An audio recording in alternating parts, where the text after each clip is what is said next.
Édition, Sylvain, le voilà, que tout le monde applaudir.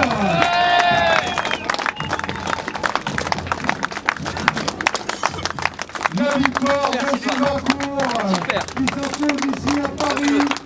C'est la première fois qu'il gagne cette course, Sylvain.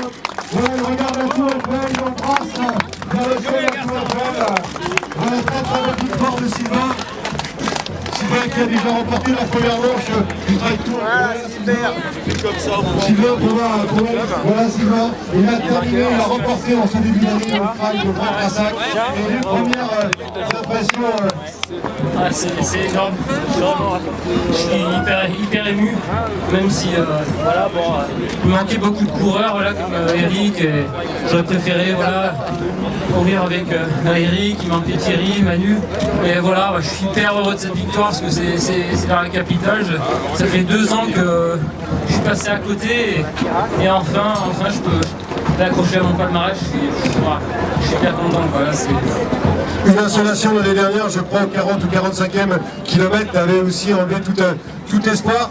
Alors l'objectif maintenant, ça va être le TTN avec les 2 premières manches que tu viens de remporter. Quels sont maintenant tes objectifs après cette très belle victoire ici à Paris?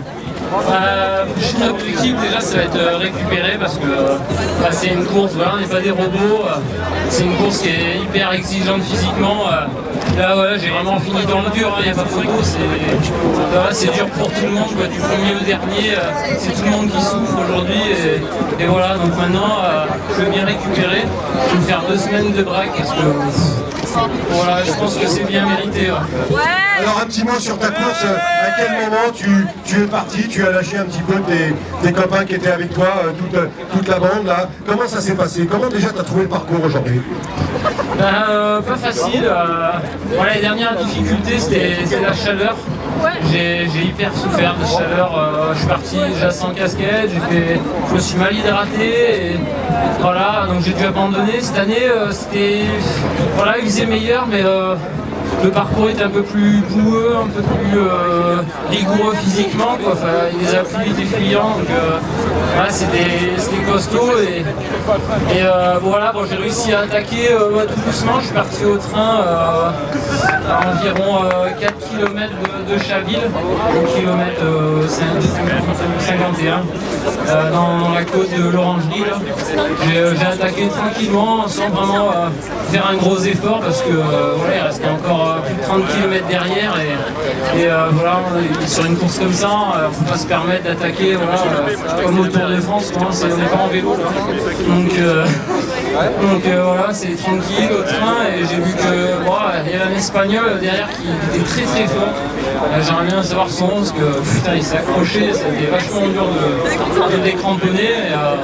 Et voilà, j'y suis arrivé et voilà, j'en suis hyper fier quoi. Même si la fin ça a été difficile, c'est un bonheur immense de remporter cette course. Est-ce qu'à un moment tu as douté de ta capacité à pouvoir rejoindre l'arrivée en tête? J'avais les jambes dures au 40e, au passage du marathon là. On était avec Emmanuel David qui est hyper costaud sur le marathon, voilà, tout le monde le connaît, il y a de sérieuses références, David Pasquio et puis l'Espagnol, on ne connaît pas le nom, et voilà, donc je me suis contenté de suivre, je n'étais pas très fringant, je doutais un petit peu, je me disais est-ce que je vais pouvoir tenir et au final, voilà, je me suis dit allez on va s'accrocher, et au final, voilà, tout le monde était dans le dur, quoi. 5-6 km plus loin, j'ai attaqué tranquillement et j'ai pu partir, mais c'était non sans peine.